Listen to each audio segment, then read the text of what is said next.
Shalom mga kapatiran na mga nandito ngayon at mga kapatiran na manonood sa Republish. Ngayon po ay 04/08/2026 mga kapatid. 7 na po ng gabi, araw po ng Miyerkules ngayon sa Gregorian calendar at sa ating weekly sharing mga kapatid nasa Taaliam na po tayo, mga kapatid. Weekly sharing based on Taaliam o Psalm 132, mga kapatid. And there are 18 na mga verses o mga talata. Ngayon, tutukan lang natin, mga kapatid, ang verses 1 to 10. Okay po? Yun po ang ating tutukan. Little information po bago natin tawagin si Brother Casadio.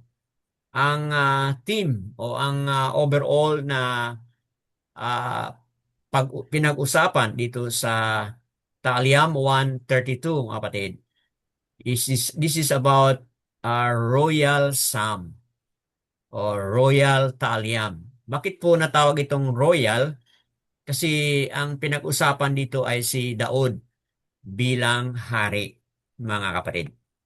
And itong Taaliam 132, it's about Abba Yehuwah's covenant with the house of Daud, mga kapatid. Yun po ang pag-usapan dito.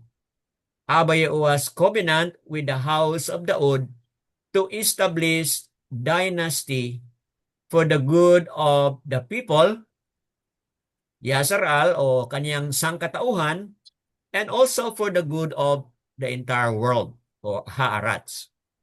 So bakit na-highlight itong ah, buhay ni Daud dito sa Taaliam 132? So you begin to ask question kung bakit man tinawag itong Royal Psalm. Okay? Bakit ito tinawag na covenant ni Abba under the house of Daud? Bakit ba mahalaga yan, mga kapatid? So, mamaya tutuklasan natin yan or i-discuss natin, ma-discover natin yan as we welcome Brother Casadiao to read to us ang mga 10 mga talata. Go ahead, Brad. Okay, salamat po. Uh, Psalm Taaliam 132 chapter, A Song of Degrees. O Yahuwah, remember Daud, all his afflictions. How he swore to Yahuwah, bowed to the mighty one of Jacob, not to enter into my dwelling house, not to get into my bed, not to give sleep to my eyes, or slumber to my eyelids, until I find a place for Yahuwah, a Mishkan for the mighty one of Jacob. See, we heard of it in Ephrathah, we found it in the fields of the forest. Let us go into his Mishkanot. Let us bow ourselves at his footstool. Arise, O Yahuwah, to your place of rest, you and the ark of your strength. Let your Kohinim put on righteousness, and your kind ones shout for joy. For the sake of your servant Daud, do not turn away the face of your anointed one. Opo. Hanggang dyan lang po. Salamat. Yada Yehowa. Basyang Yawa. Yehosha sa magandang pagkabasa, mga kapatid ni Brother Casadio. So, sa susunod po na Miyerkules, patuloy po natin yung verses 11 until verses 18, mga kapatid. So at this point, mga kapatid, bigyan natin ng panahon. Sino po sa atin dito ang handa na po na may ibahagi, merong i-share, mga kapatid. So we give you the floor, we give you the opportunity to share po. Anyone would like to begin the sharing?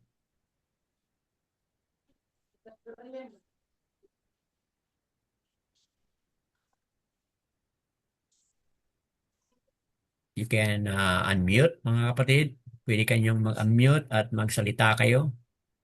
Magbabahagi kayo kung ano po ang inyong mga napansin.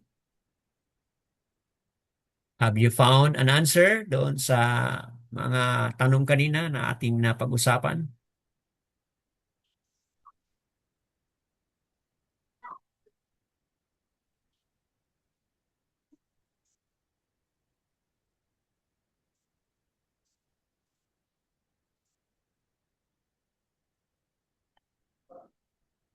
Kayong mga manunood o makikinig sa Republish, itong Taaliam 1, itong weekly sharing natin sa Taaliam o Psalm, mga kapatid. We're also trying to relate it, trying to connect it sa ating mga araw-araw na mga pamumuhay. We would like to connect it sa ating experiences. So, is there anyone who would like to share?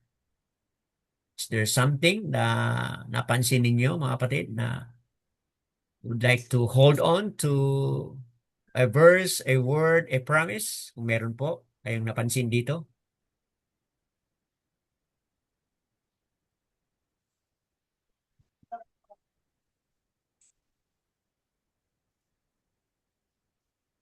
Okay po. If no one would like to break the silence, let me proceed, mga kapatid. Mamaya balikan po kayo and let me know kung meron po kayong nais na ibahagi o nais ninyong i-contribute dito. Ang Yes, brother. hanggang saan yun, Brad, ang nabasa niya, no? Opo, Brad Brad. Pio. Hanggang saan po yung nabasa ni Brad Pio? Okay, hanggang sa verse 10 lang po, Brad. Okay, okay. Opo.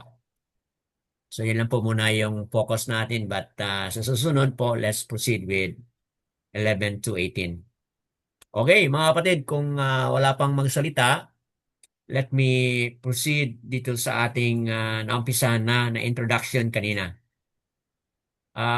As we notice, meron tayong other references, mga kapatid. Bakit malaga ito na masasabi natin na Abay was covenant with the house of Daud para ma-establish yung dynasty? Okay? So when we say ma-establish yung dynasty, kumbaga kaya tinatawag itong royal psalm because mula sa line of Daud, okay, Abba has a covenant. Okay, can someone help me, mga kapatid, buksan natin ang 2 Samuel, mga kapatid. Chapter 7, verses 4 to 16. Can I ask volunteer to read on that para maintindihan natin kung bakit tinawag itong Royal Psalm, bakit tinawag itong Abba Yehuwah's Covenant with the House of Daud, bakit kailangan i-establish yung kanyang dynasty. Kung dito sa lupa, meron tayong mga batas na pinagbawal pinagbawal, mga kapatid, sa paghari dito sa lupa. Dapat walang what do you remember sa batas ng lupa? Kung ang isang pamilya ay hawak na niya ang isang lugar, anong batas yun po, mga kapatid, na pinagbabawal yun?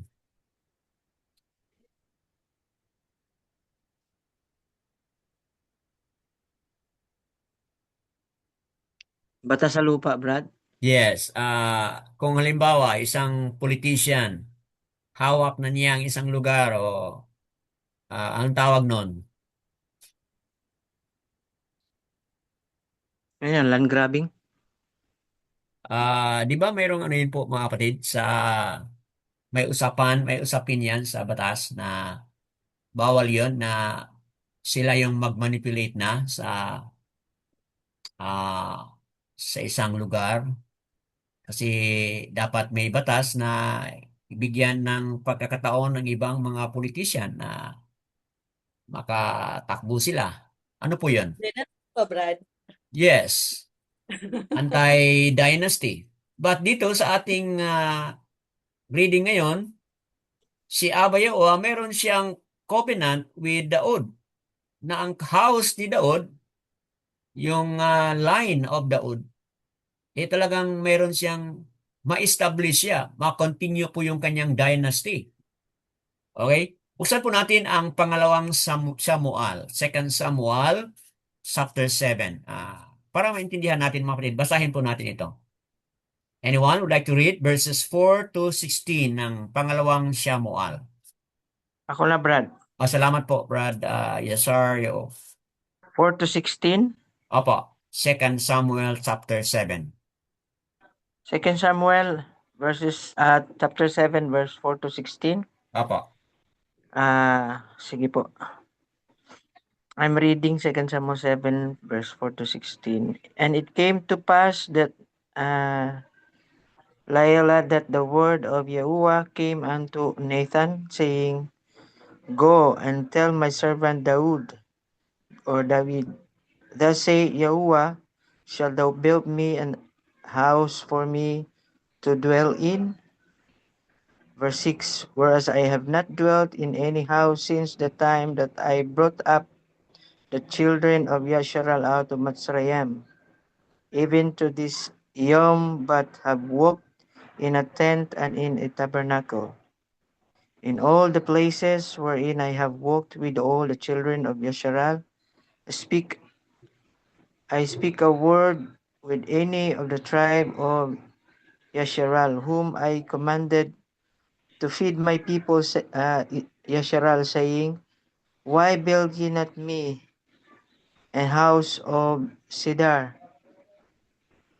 Now therefore, so shalt thou say unto my servant David, Thus say Yahuwah of hosts, I took thee from the sheepcote, from following the sheep, to be ruler over my people, over Yasharal. Verse 9, and I was with thee whithersoever thou wentest, and have cut off all thine enemies out of thy sight, and have made thee a great name, like unto the name of the great men that are in the Arat.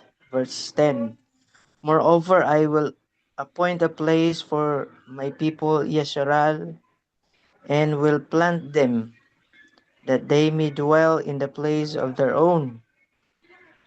Verse 11, and as since the time that I commanded judges to be over my people Yasharal, and have caused thee to rest from all thine enemies, also Yahuwah telleth thee that he will make thee an house. Verse 12, and when thy days be fulfilled, and thou shalt sleep within thy fathers, I will set up thy seed after thee, which shall proceed out of thy bowels, and I will establish his kingdom.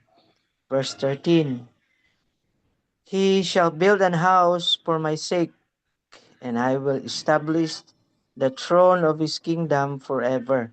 Verse 14 and last, and I will be his father, and he shall be my son. If he commit iniquity, I will chasten him with the rod of men, and with the stripes of the children of men. Yada. Okay po. So, ito po yung dahilan, mga kapatid. Kung merong tinatawag natin dito na Abba Yahuwah's covenant with the house of Daud. Kung bakit po gusto ni Abba na ma-establish yung dynasty na after, okay, di ba, nabasa natin dito, no, with Brother Yasario, na kapag wala na siya, di ba, kapag wala na siya, mula sa seed, mula sa bowel ba yun? Nabasa mo, Brad? Mula sa seed, mula sa kanyang descendants, magpatuloy na ano po, mag-rule. Okay? So there is a covenant of Abba Yahuwah with Daud. Spoken through the prophet. Sino pong prophet dito na gamit niya? Nathan. Okay? Nathan. Ayon po sa verse 1 ng chapter 7 verse 1. So, yun po ang dahilan, mga kapatid, na ang context is ang kwento dito na mula sila sa Matsaryam, okay, ano po, palipat-lipat po. Go and say to my servant, Daud, verse 5 po, would you build a house for me to dwell in? So, Aba, mga kapatid, ang nagsalita dito. Okay? So, bakit po? Kasi yun na nga ang nangyari after sila dumating mula sa Matsaryam. Anong nangyari doon sa place? Look at verse 6. But have moved about in a tent and in the dwelling place. So, ano po yung pinag-usapan dito na moving in a tent and then in a dwelling place? Speaks of what? The Ark of the Covenant. Yun po ang pinag-usapan dito, mga kapatid. Remember niyo po yung kwento dito, yung Ark of the Covenant, na kung saan nung nakarating sila doon mula sa Matsaryam, nakarating sila doon sa Yazaral, yun po ang kalagayan doon sa Ark of the Covenant. Nandoon lang po sa Tulda yun, mga kapatid. Kaya dito, sa pangalawang Samuel, gusto ni Aba na gagawan siya ng building na kung saan doon po ilalagay yung Ark of the Covenant, and then si Daud po, kung wala na si Daud, yung kanyang anak ang magpapatayo po.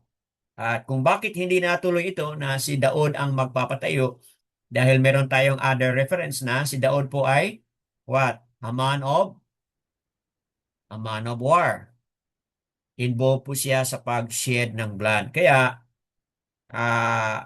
hindi siya yung naging actual na nakapatayo ng house for Abba Yahuwah, for His name.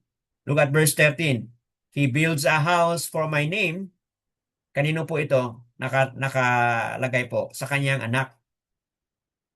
I shall raise up your seed, yung kanyang anak, after you, and comes from you inward parts, shall establish his reign. Verse 12 po. Verse 13, he builds a house for my name. So, ang ibig sabihin po dito, mga kapatid, ay si Haring Salomo or Solomon. Si Haring Solomon po ang mag-actualize na building a house for Abba Yahuwah. Okay, so yan po, malinaw dito sa ating reference na yan na may dahilan kung bakit si Abba Yahuwah ay mayroong pakikipagtipan. Okay, para gagawa si Daud ng house o place na kung saan magiging resting place ni Abba Yahuwah. So, yan po ang background, mga kapatid. And then, balik tayo dito sa Staliam 130. Ano po yung ating pagpapatuo na iyan ay totoo? Look at 132, mga kapatid.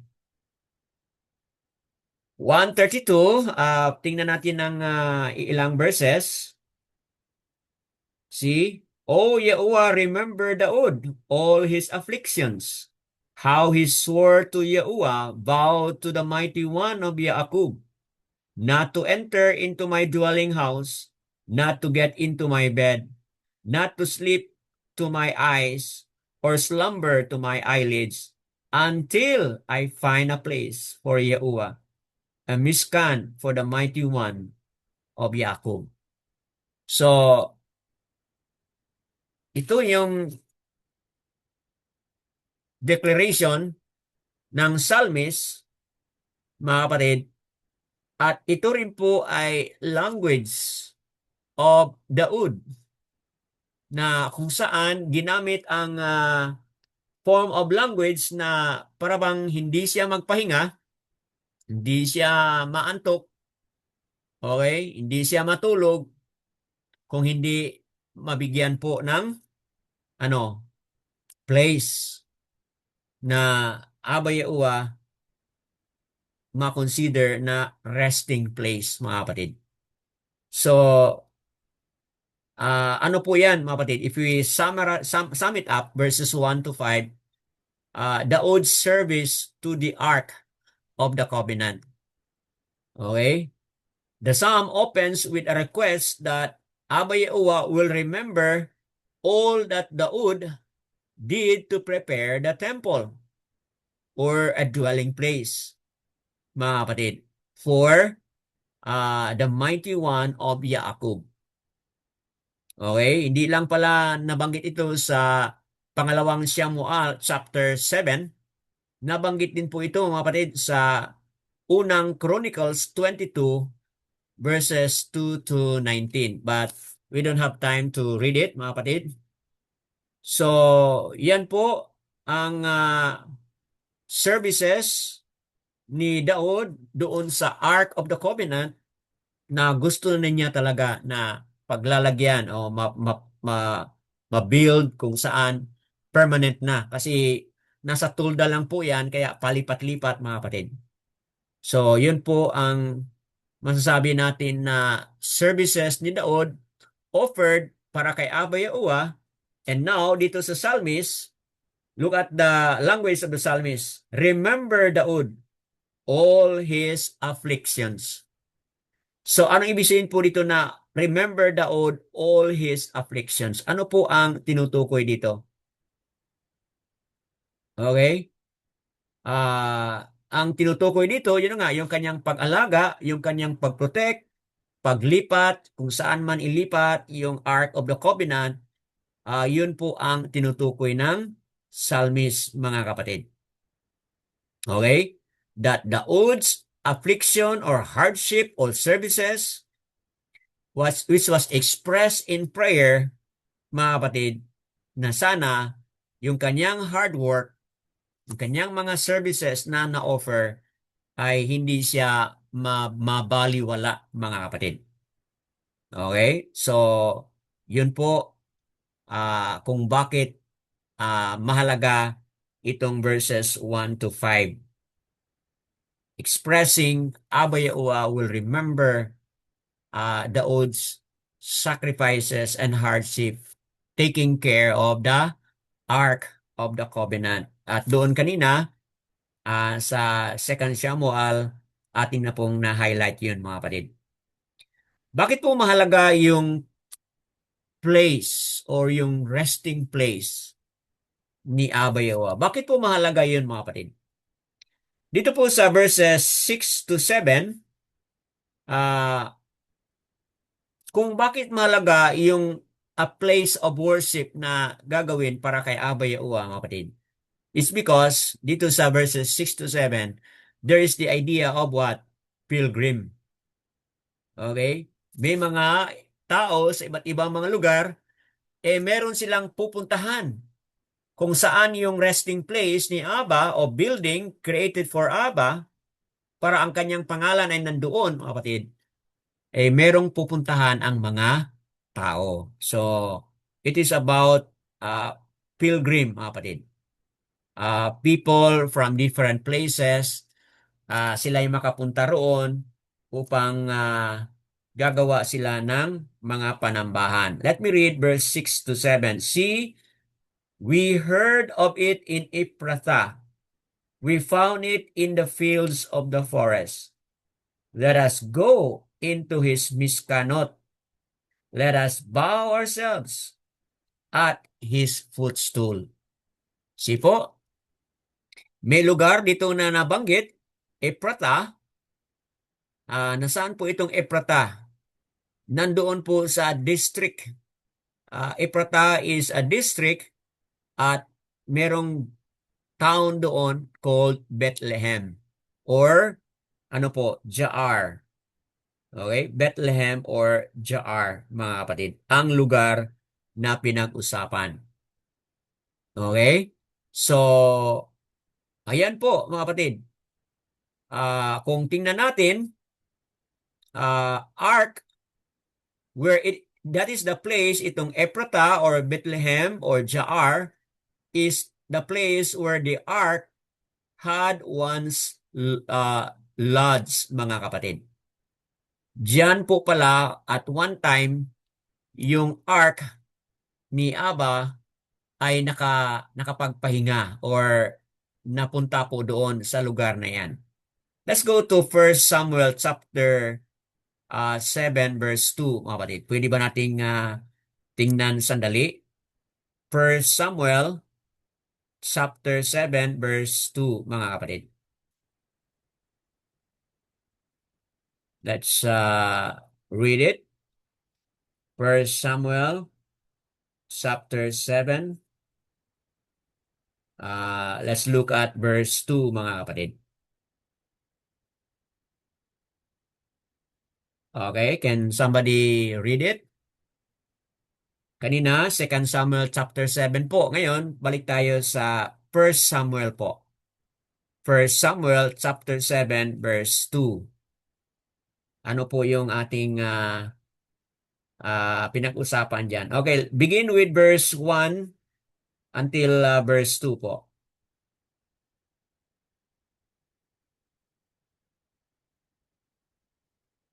Ako, Brother Dan. Opo, pakibasa daw, sister. Yung First, 1 Samuel? chapter 7, verses 1 and 2. Opo, verses 1 and 2. And the men of Kiriath Yearim came and took the ark of Yahuwah and brought it into the house of Abinadab on the hill, and Kadash Eleazar his son to guard the ark of Yahuwah. And it came to be from the day that the ark remained in Kiriath Yearim that the time increased. It came to be 20 years, and all the house of Israel lamented after Yahuwah. Okay po. So, sa panahon na ito, wala pa si Daud, mga kapatid. So, ang kwento dito, it is itong Kiryat o Yearim, okay? Men of Kiryat and Yearim came and took the ark of Yahuwah, brought it into the house of Abinadab. Okay, so ito na nga po yung kwento. Doon sa house ni Abinadab, na ilagay ito po ang Ark of the Covenant. And Kodas Eleazar, his son, to guard the Ark of Yahuwah. So yung anak ni Abinadab na si Eleazar, siya yung bigyan ng pagkakataon to guard the Ark of the Covenant. And it came to be from the day that the ark remained in Kiryat Yearim that the time increased.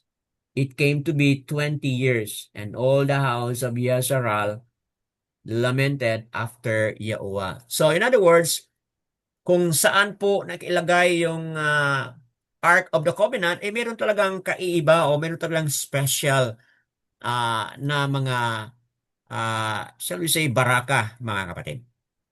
So yun po ang background dito. And naalala po natin yung kwento na itong Ark of the Covenant ay nabihag ito ng mga Philistines. Nakuha nila. O, di ba? Ano pong nangyari doon kung yung nakuha na yun? It became a curse. Okay? Na-curse po yung kaaway dahil napunta sa kanila yung Ark of the Covenant. Kasi hindi yun ang kagustuhan ni Abba Yehoah. Parang nangyari, pinabayaan nila. Okay? Or hinayaan nila, mga kapatid. So, kaya, yun, hindi maganda yung nangyari doon sa kanilang kaaway. But so long as ito'y nasa poder ng Yasaral, talagang ito'y nagdudulot po ng baraka. Okay? Why don't we go first, mga kapatid, bago tayo mag-proceed. Tingnan natin itong 1 Chronicles 28. 1 Chronicles 28. Gaano ba katalaga halaga ito, mga kapatid? 1 Chronicles 28 verse 2 tingnan natin ito, mga kapatid. 1 Chronicles 28 verse 2.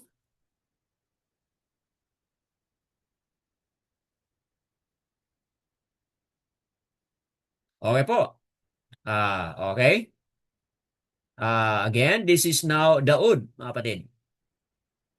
Kanina, sa tahanan ni Abinadab, si Eleazar ang naging caretaker. Ngayon, dito naman po, this is now Daud, mga kapatid. 1 Chronicles 28, verse 2. Ito po yung sinabi. Can someone read? Would like to read? Someone po. Salamat, Sister Asara, sa pagkabasa.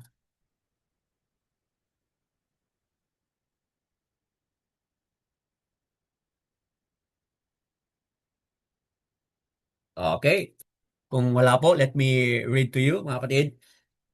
Unang Chronicles 28 verse 2. Then Sovereign Daud rose to his feet and said, Hear me, my brothers and my people. I had it in my heart to build a house of rest for the ark of the covenant of Yahuwah and for the footstool of our Alua or Aluayam, and had made preparations to build it. Okay? Verse 3, But Aluayam said to me, You do not build a house for my name, because you have been a man of battle and have shed blood. See? Malinaw, mga kapatid, based on what we read, na ang puso talaga ni Daud, nandiyan po, I will build a house of rest for the ark of the covenants of Yahuwah and for the footstool of our Aluayam. So itong ark, mga kapatid, temple o hayakal na kung saan ilalagay doon really speaks of what? Something very special. Magiging footstool po yun. Ibig sabihin, ang presensya po ni Abba Yahuwah nandoon po sa Ark of the Covenant. So yun ang dahilan kung bakit Abba Yahuwah made a covenant with Daud. Because alam ni Abba yung heart ni Daud. O tingnan mo yan, mga kapatid. Sabi ni Daud, Hear me, my brothers and my people. Sabi niya, I had it in my heart to build a house of rest for the Ark of the Covenant. Kasi napansin ni Daud na itong Ark of the Covenant ito ay palipat-lipat nga, mga kapatid. Doon kanina sa nabasa ni Sister Asara about siya, evidence yun na talagang totoo yung pinag-usapan nito ng psalmist na kung saan doon sa Kiryat, mga kapatid, doon nakatira originally yung Ark of the Covenant na yan, mga kapatid. But sa time ngayon ni Daud, gusto na ni Daud nakalagay sa kanyang puso na lalagay siya ng lugar kung saan ilalagay yon at magiging footstool. Okay? Maging tahanan na kung saan magiging sacred, kumbaga magiging banal yung lugar na yon kasi nandoon din po yung footstool of Abba Yahuwah, mga kapatid. So, yan po ay magandang mga references para maintindihan natin po ang Taaliam 132, mga kapatid. So, moving on. So, yun po yung ating emphasis on verses 6 to 7. That people will go there, mga kapatid, in order to worship. Okay? It will become a place where people can worship. Moving on sa last part, verses 8 to 10, mga kapatid. Kung i-summarize po natin ito, bakit mahalaga na merong place na kung saan doon po gaganapin ang mga worship, okay, panambahan, pagpuri, pag-awit kay Abba Yahuwah. Kung tingnan po natin ang verses 8 to 10, ano po ang nakasabi dito? Arise, O Yahuwah. Balik tayo sa Talyam 132. Arise, O Yahuwah, to your place of rest. Okay? And the ark of your strength. So you see, the ark of the covenant, ito mga kapatid. Ark of the covenant. You and the ark of your strength. Let your Kohanyam o Kohanim put on righteousness, and your kindness shout for joy. Rather, and your kind ones, rather, shout for joy. For the sake of your servant Daud, do not turn away the face of your anointed ones. So, dito natin makikita, mga kapatid, na yung lugar na yun will continually be a place na gagawin po yung mga, ano po, pagbarak. See? Arise, O Yahuwah, to your place of rest, you and the ark of your strength. Look at that. Doon sa lugar na iyon, anong gagawin po ng mga Kohanim o Kohaniam, yung mga priest? But take note, let your Kohaniam o Kohanim put on righteousness. So those, yung mga alagad ni Abba, mga priest, yung Kohen o mga chief priest, na manambahan o magsilbi o mag-serve doon, mga kapatid, they will put on righteousness. And your kind ones shout for joy.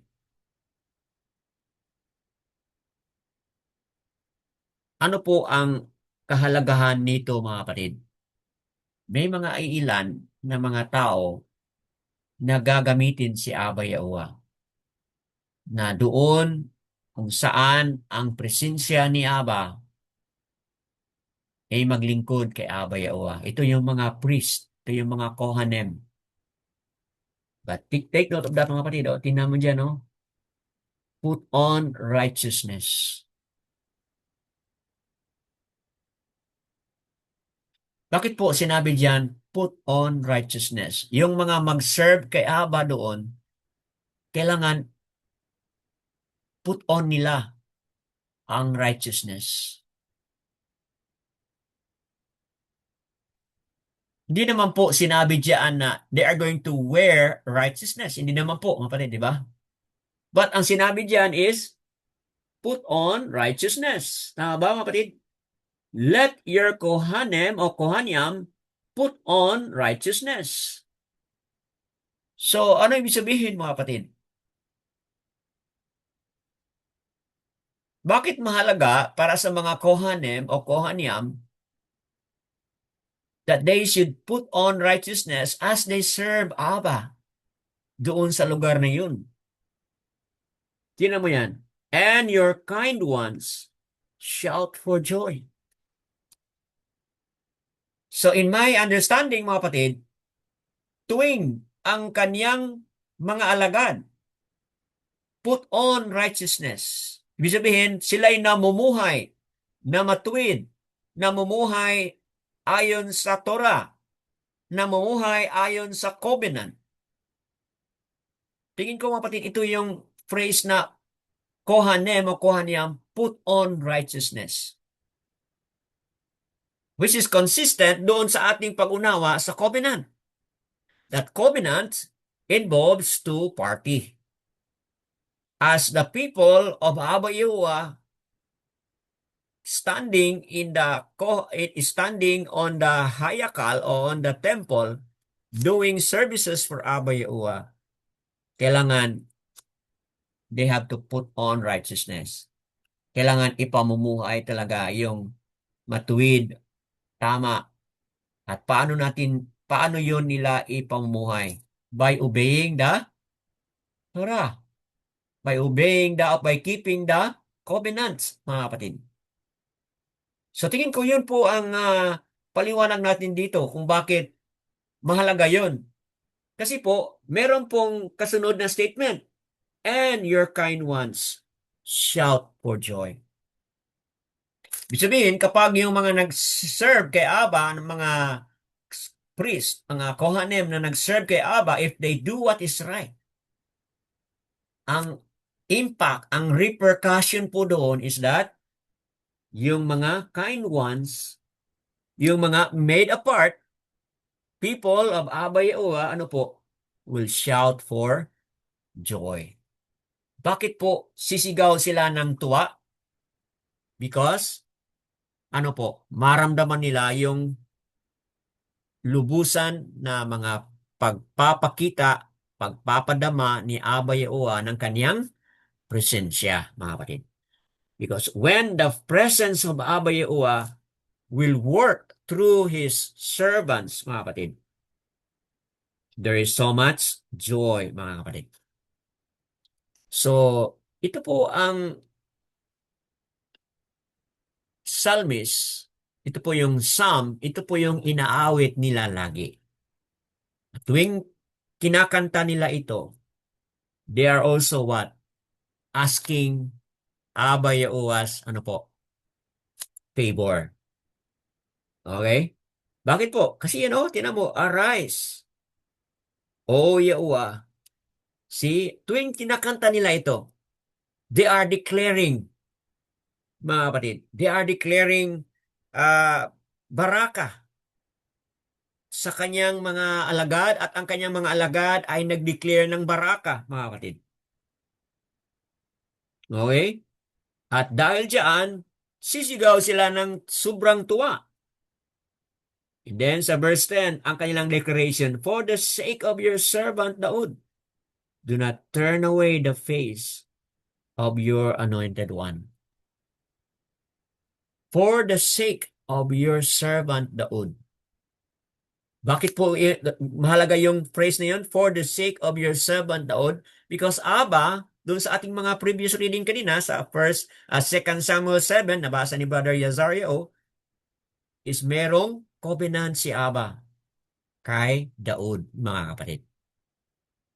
Dito pala, tuwing kinakanta ito ng mga psalm, kahit wala na si Daud, patay na si Daud, kinakanta ito ng mga psalm, mga kapatid. They declare this, for the sake of your servant Daud, do not turn away the face. Turn away the face of your anointed one. Mga kapatid, ang tingin ko dito is, this is also something to do with what?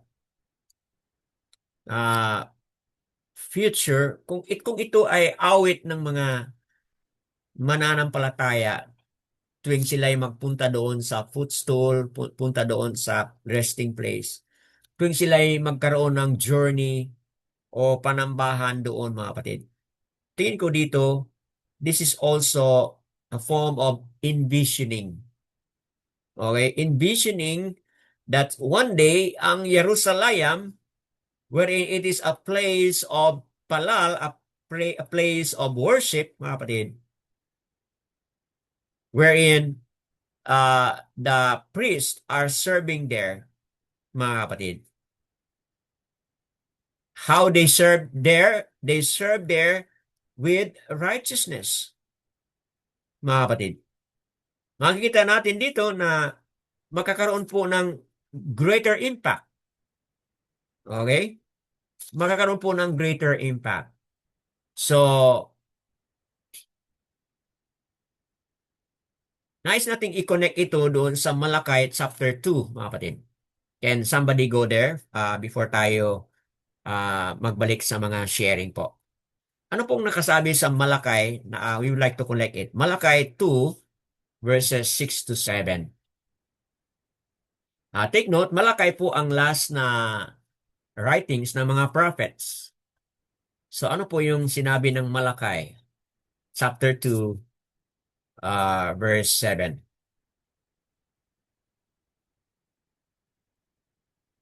Anyone would like to volunteer to read it?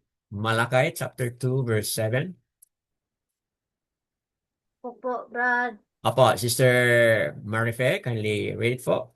Malachiam chapter 2, verse 7. For the lips, You start sa 6. okay. The Torah of truth was in his mouth, and unrighteousness was not found on his lips. He walked with me in peace and straightness, and turned many away from wickedness. For the lips of the Kohen should guard knowledge, and they seek the Torah from his mouth. For he is the messenger of Yahuwah of hosts. Oh. Mga kapatid, salamat po, Sister Marife, sa pagkabasa. Bakit po mahalaga ito in connection doon sa ating highlight sa Taaliam, mga kapatid? Verses 8, 132 verses 8 to 10 is because yung Kohanim, kung bakit kanina na-highlight natin na put on righteousness, in connection dito sa Malachi chapter 2, 6 to 8, malaki talaga ang role ng Kohanim o yung priest. Malaki ang role niya, mga kapatid. Na ano po yung role niya? Na yung Torah, okay? The Torah of truth was in his mouth, and unrighteousness was not found on his lips. He walked with me in peace and straightness, and turned many away from wickedness. For the lips of the Kohen should guard knowledge, and they seek the Torah from his mouth, for he is the messenger of Yahuwah of hosts.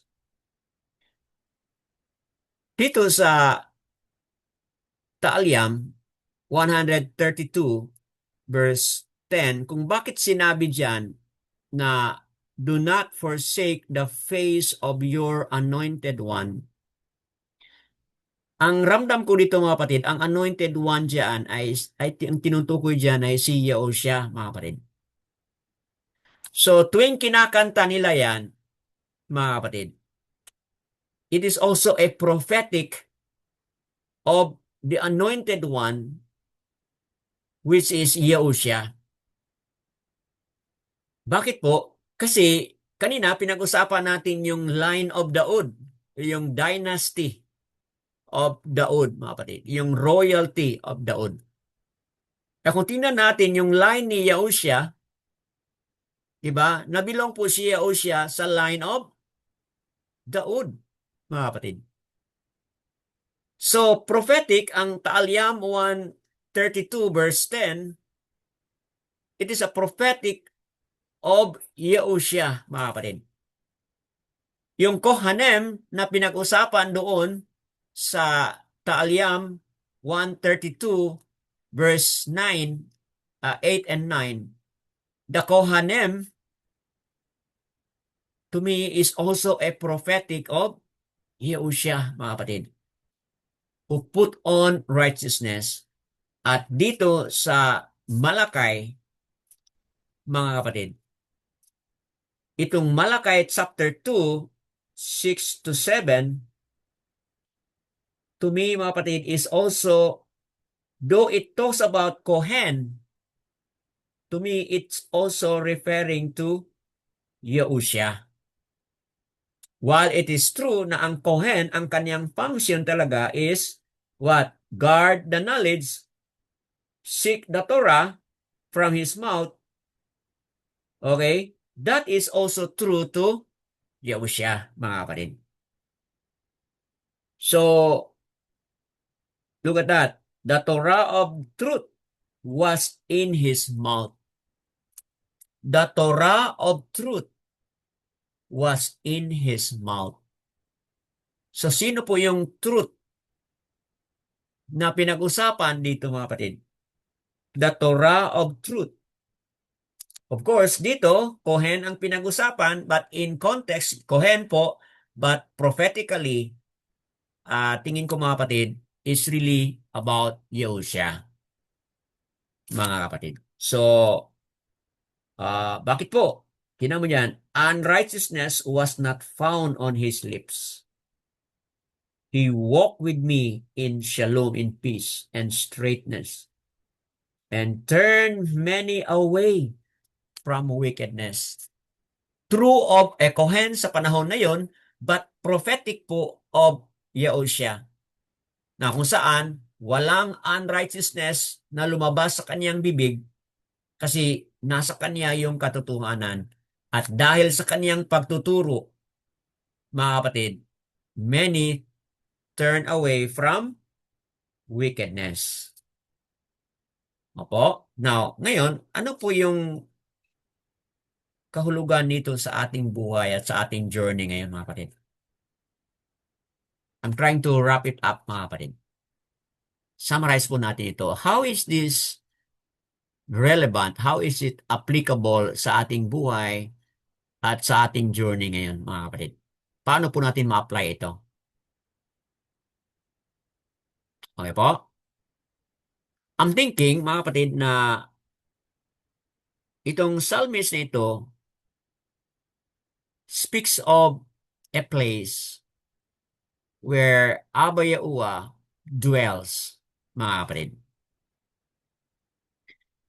Itong psalmist na ito speaks of Abba Yahuwah's presence.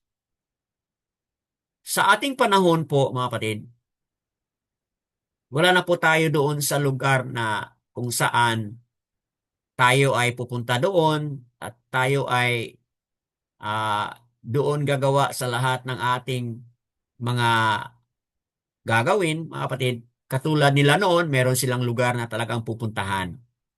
Sa ating panahon ngayon, okay, anywhere po can be a place na pwede tayong, tumawag sa kanyang pangalan.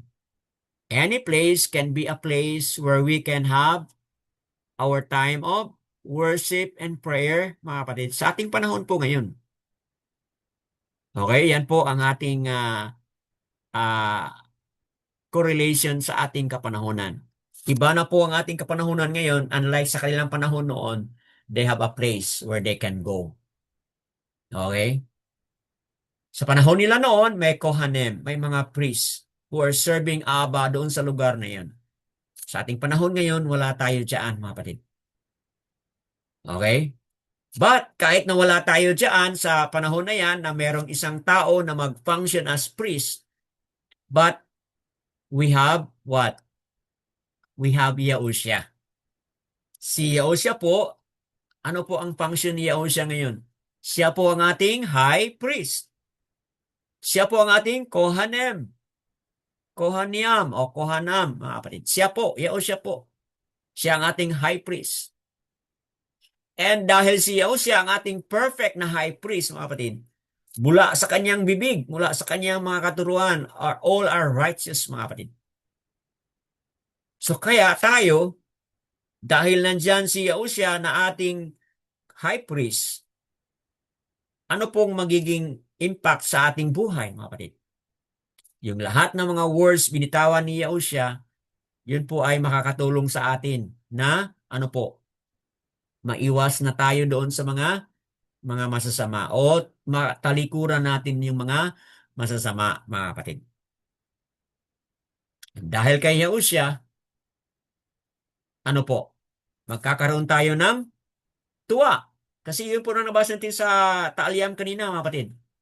And the kind ones shout for joy. So, dahil sa resulta ng ministry ni Yehosha bilang ating high priest, tayo ngayon, mga kapatid, who are following Abba Yahuwah, mapunong-puno tayo ng joy. Bakit po tayo mapuno ng joy?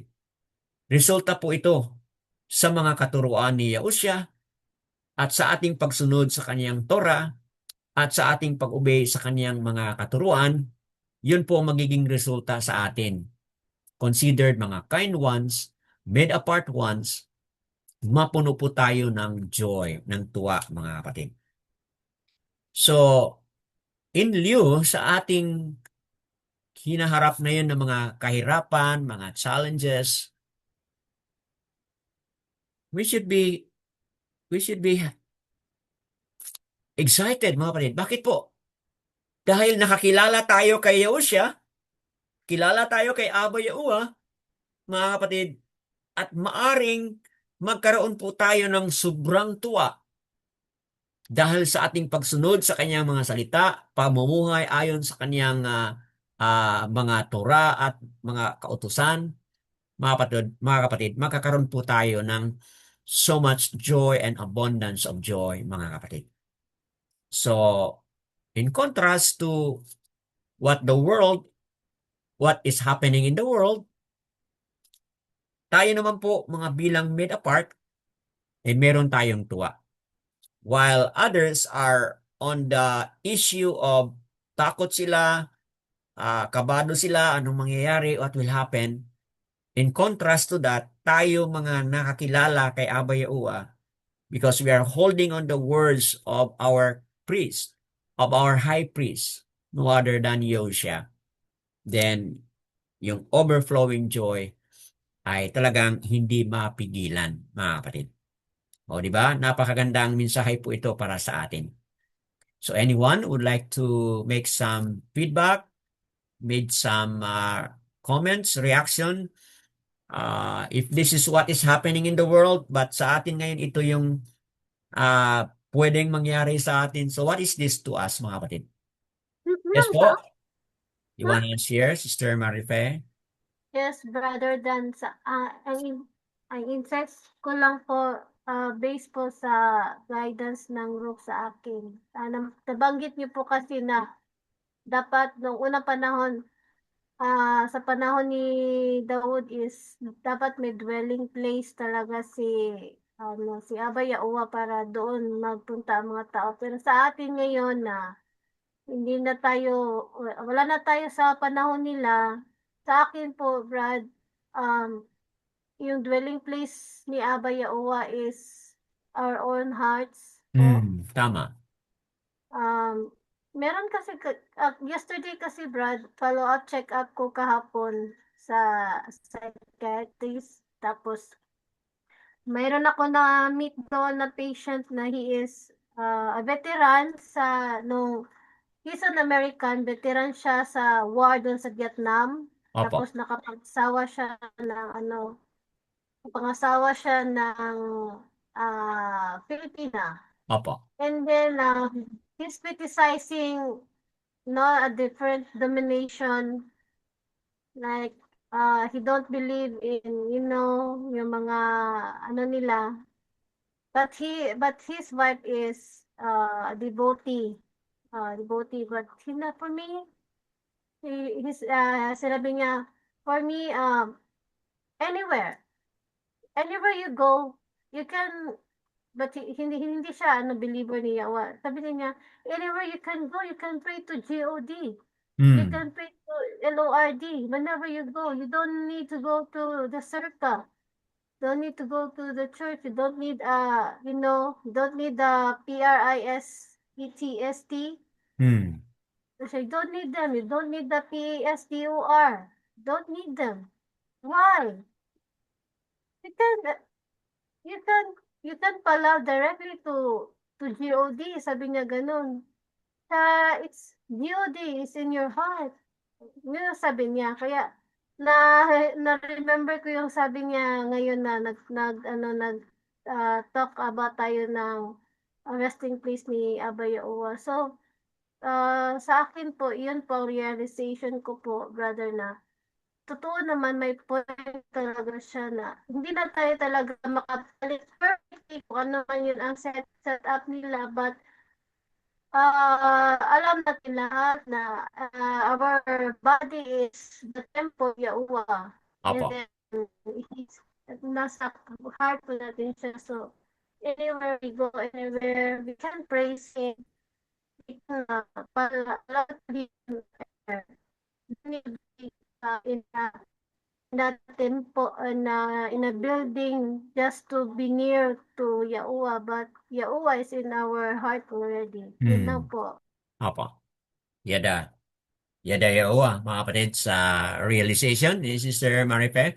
Anyone else, please unmute lang po and share your thoughts, your insights. What is Abba Yawa talking to you, mga kapatid?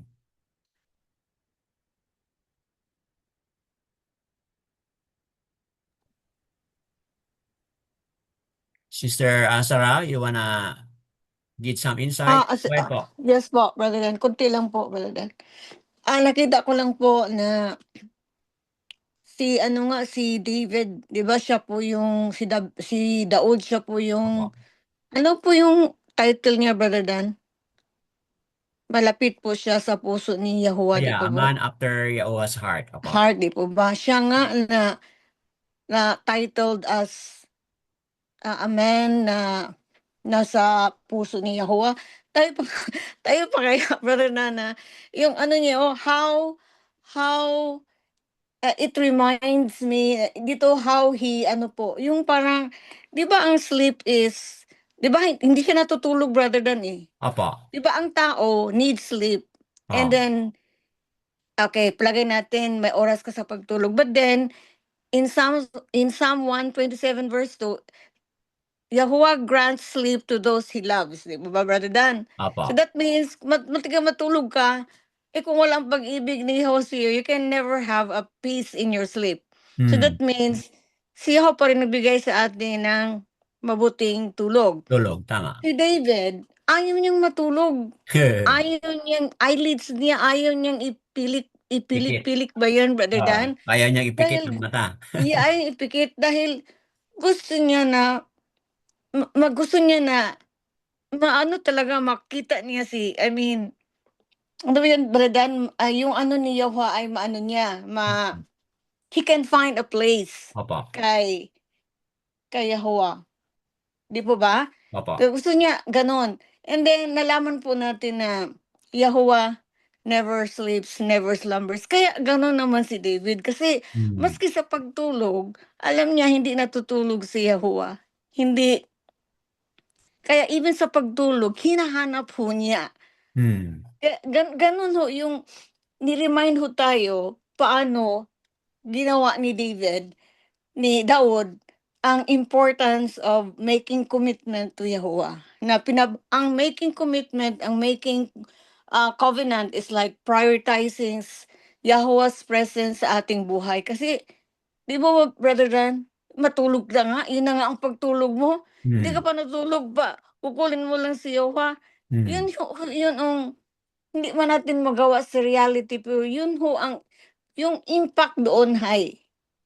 Yun na nga, napakalaki yung impact sa atin na kailangan talaga natin yung ano, yung service natin kay Yahuwah, yung puso Tama. pala natin, i-align natin sa divine purpose ni Yahuwah po.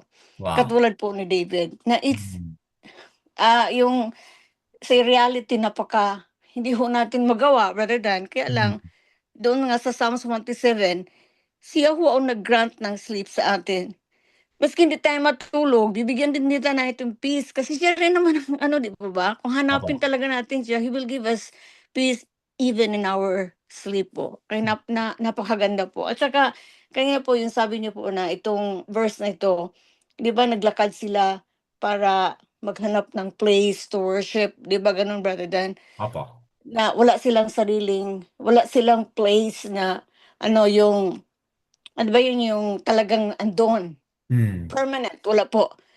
At ako'y parang ano ko po, nai-relate nai-connect ko po sa atin ngayon na we don't have permanent place. Correct. Hmm. Napakaganda po, kasi pinagtawanan ako noon nila, nag-Zoom kayo para kasi sila they have their own church." Oo. Pinagtawanan talaga nila ako, brethren, parang, Zoom? Parang maka-concentrate kayo doon? Pero tingnan mo, we've been here for ano, parang time flies so fast pero we are doing this for almost 4 years. Tama. And then parang kailan lang na for me parang, Tapos 4 years na ba? Na parang 1 year lang?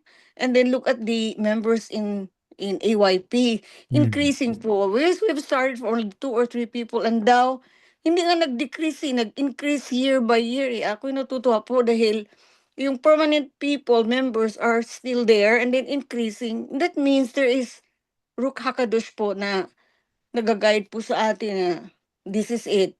Continue searching. Parang ganun po. At para sa atin, continue searching, continue walking, continue your journey. Napakaganda po, Brother Dan. Sabi ko, Tama. naku, maano ko kaya ito. Yung remind us how Daud is doing this for Yahuwah. Tama. And sana lahat po tayo po. Yun lang po, Brother Dan. Yada. Nilayan mo po. Yada, highlighting on the old sacrifices and afflictions, mga kapatid, na kung saan in-apply no ni Sister Sarah doon sa issue on sleeping and resting as well. So, wow, that's additional something new, no? Kasi hindi natin na-highlight yan kanina. Something added to what we have been emphasizing here. And all this team po, and praises kay Abba Yahuwah sa napakagandang paliwanag. Yada Yahuwah, mga kapatid. Habang nag-explain ka, sister, no, ang impact sa akin dito is ayun, no, encouragement na patuloy tayo, mga kapatid. Magkaiba yung situation nila ngayon, sa atin magkaiba, but yung tuwa natin na ma-experience yung kagandahang loob, yung favor, yung kanan ni Abba Yahuwah, na magiging hindi magiging worth it, no? Yung ating mga pag-serve sa Kanya, it's really worth it, mga kapatid. Yung ating pagtipon-tipon na minsan siguro it becomes a sacrifice sa iba, it's worth it, mga kapatid. So, yun po, yada Yahuwah sa mga paliwanag na yan. Anyone else would like to add? Praises kay Abba, mga kapatid. Abba Yahuwah. Meron pa ba? Kindly unmute lang po and share. Sister Pam, yes, go ahead po, sister. Mag-add lang po ako doon kay Go ahead po, go ahead. Azara. So, 'di ba, parang tayong pilgrims lang din kasi wala naman tayong permanent na 'di ba? We're like Opo, pilgrim, opo. roaming around the earth. So sabi dito sa Colossim chapter 3 verse 2, mind those above, not those on the aharats. So we are to set our minds on on the things to come and above. So kahit nandito lang tayo sa Zoom, at least our hearts and our minds is set on what is coming for Things us. about, opo. Wow. Yada Yahuwah. Yes, mga kapatid, no? Additional good point here. Oo, nandito lang tayo sa Zoom, mga kapatid, but our mind is fixed on things that are above. Yada Yahuwah, mga kapatid, based on Colossians, ano po yun, sister? Chapter 3 verse 2. Okay, chapter 3 verse 2 po, mga kapatid, has been read by Sister Pam. You wanna add something, Sister Azara?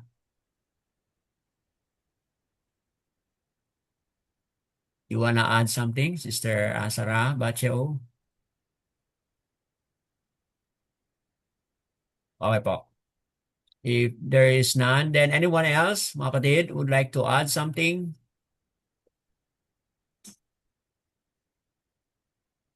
Meron pa kayong idagdag? Sharing? Brother Casadio, Brother Junicio, Brother Dimitrio, Sister Amano, yan na. Brother Yazario, you wanna add something? Sister Kana Yapa?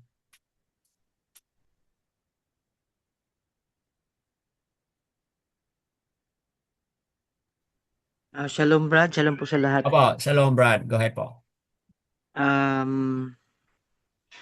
Dito po sa napag-usapan po natin sa chapter 132 ay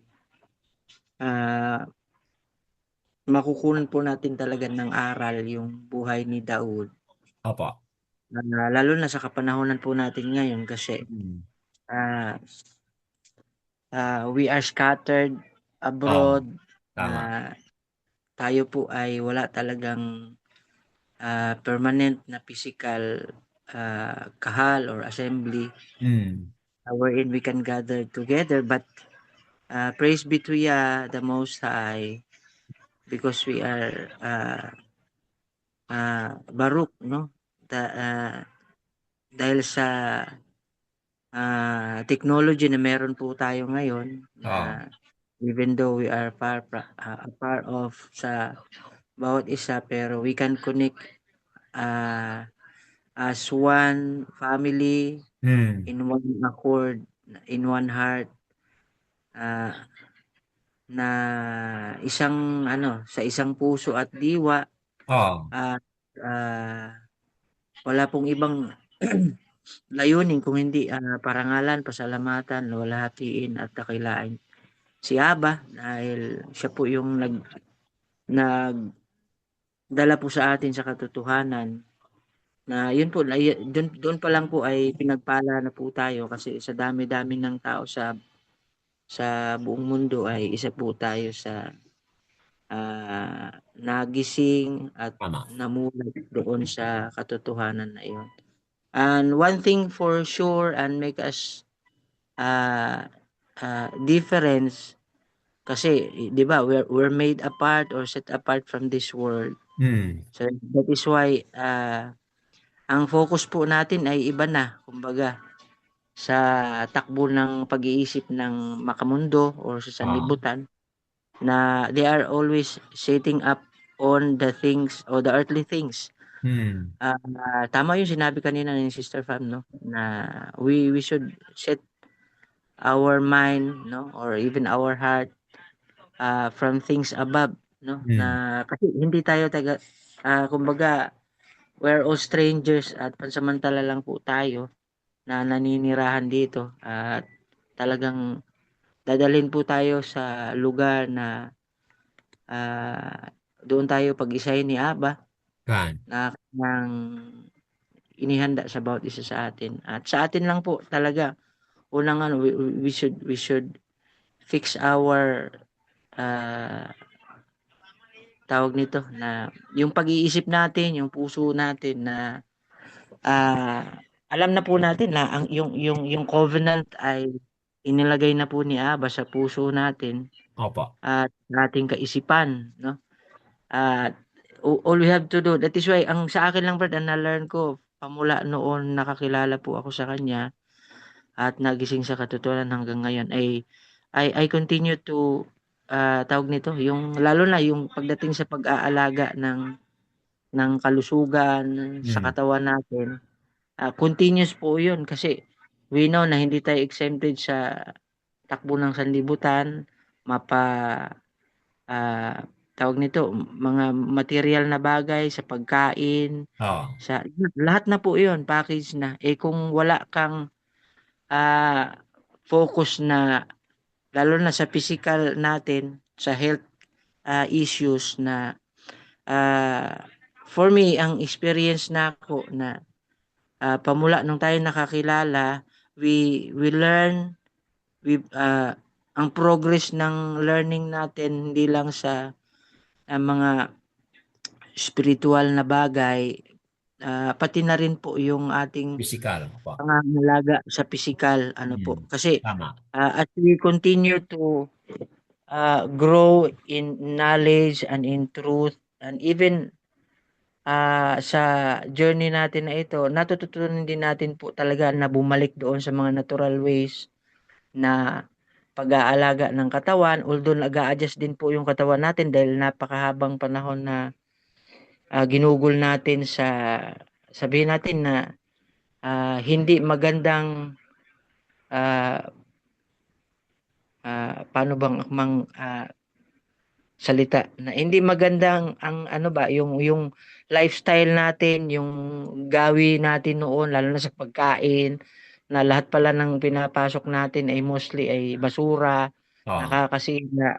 And we are not exempted to that is why sa ngayon po, habang nililinis po tayo, yung consequence din sa kung ano yung lifestyle natin noon, nararanasan natin yun I do believe on it.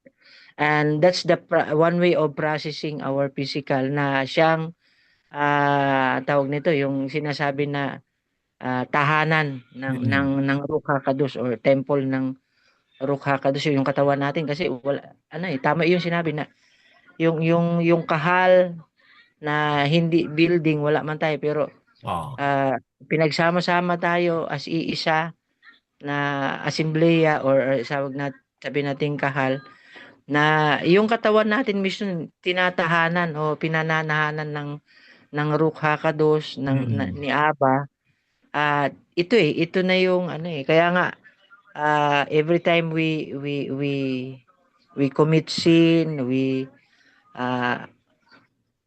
meron tayong mga shortcomings we can transgress his covenant ay yung rook talaga agad kumikilos nagpapaalala at para hindi po talaga tayo madaya ng kaaway binabalik agad tayo so that is why ang sa akin po sa ngayon ang natutunan ko talaga na hindi lang tayo ma-defocus no na kundi focus tayo lagi sa mga bagay na makapagpapalago sa atin spiritually at yung mapapalakas din po natin yung physical natin kasi ito yung na tahanan ni Aba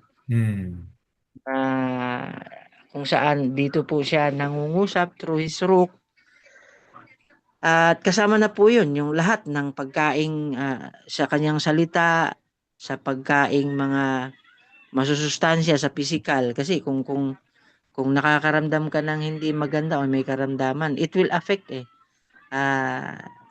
kaya po yung buhay po ni Daud ay meron po siyang meron po siyang sabihin nating parang isang panata kumbaga na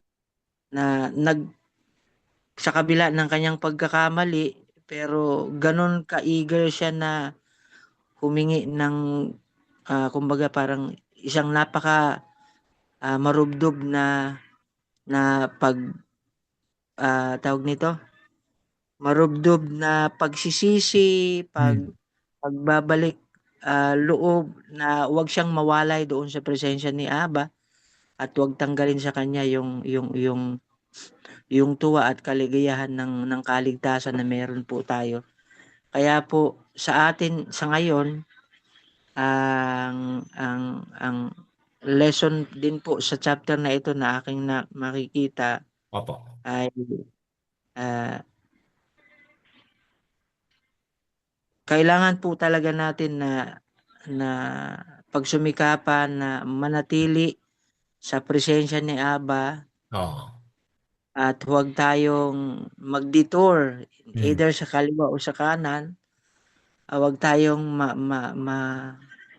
tawag nito ma-defocus doon sa mga bagay-bagay na nasa sanlibutan na maaaring makapag-lead sa atin astray makapagpapalayo sa atin sa kanya kaya po ang dulot ay hindi maganda sa huli at sa pagkakataon na kung saan tayo po ay palaging nakakunik lagi po tayo sa source of power na wala pong yung rook ni Aba at yung connection natin and intimacy with Aba through Palal by meditating and reading his the bar or his word daily as our spiritual na pagkain. Yun lang po, Brad.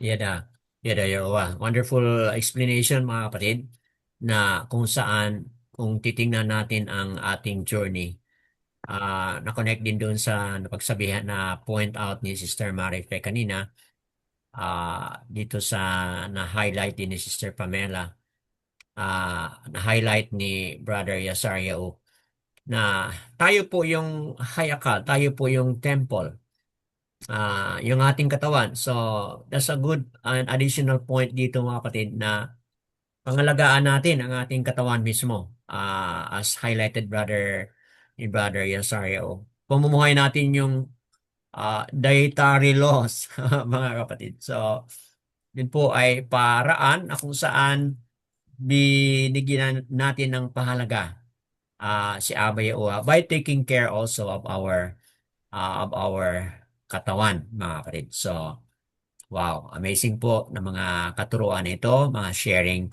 na dagdag ni Brother Yosario. Mga kapatid, anyone else would like to share bago tayo magtapos? So, habang nagpaliwanag si Brother Yosario yung kung bakit mahalaga yung pangalan Amanual, okay? Yahushua was called when Yahushua was born, he was called Amanual, di ba? Nang ibig sabihin, Abba Yahuwah or Aluwayam is with us. So, yung presence ni Abba sa ating panahon ngayon, hindi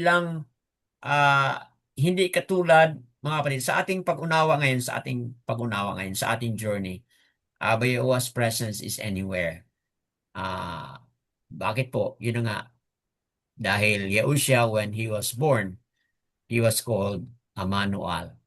Na ang ibig sabihin, Abba Yahuwah's presence is with us. At paano mangyari yon? Kasi nga, Yahushua is the way. The way, the truth, and the kaya. No one comes to the presence of Abba Yahuwah, but only through Yahushua. Kaya may mga connection ito, mga kapatid. Nung Samaritan woman na nag-emphasize, you worship in Jerusalem, kami worship here in this mountain, Mount Gerizim. Pero sabi niya siya, time has come. Doon sa Yochanan chapter 4, 23 to 24. Time has come. True worshipers worship the Father by the root and by the truth. So yun, connected doon sa mga na-highlight ni Sister Marife kanina, Brother Yasario. Worship can happen anywhere, mga kapatid. When we call upon Yahuwah through Yahushua. Wow, yada Yahuwah po, mga kapatid. Anyone else? Brother Junicio, you wanna add something? Or Brother Kasadia or anyone else? Sister Amano Yana? Okay, kung meron po. Okay, kung wala na, mga kapatid, kayong mga manunood sa Republish, something na we would like to also emphasize na yes, oo, wala tayong specific place na tayo pupuntahan. But someday, sa nabanggit ni Brother Yesario kanina, someday, we will be, okay, in a place where there will be face-to-face worship and gathering with Yahuwah and Yahushua, mga kapatid. Saan po yun? Someday it will happen. Sa Mount Zion, Jerusalem, sa bagong Haarats at bagong Jerusalem. So, yun po, kapatid, challenge and encouragement to all. Yes, wala tayo. At anywhere, at any time, we can call and worship Abba Yahuwah. But one day, mga kapatid, one day, it will come. It will come and it shall come. Where there will be face-to-face gathering of all the believers of Abba Yahuwah at one place, worshiping only Abba Yahuwah and Yahushua. Wow, what a day, mga kapatid. Kayong mga manonood sa Republish, may Abba Yahuwah speak to you and open your hearts. At tayo na narito, mga kapatid, may this be a word of inspiration to all and encouragement as well as we continue po sa susunod na Miraculous verses 11 to 18. All esteem and praises kay Abba Yahuwah, Bashyam Yahushua. Yada Yahuwah, Bashyam Yahushua.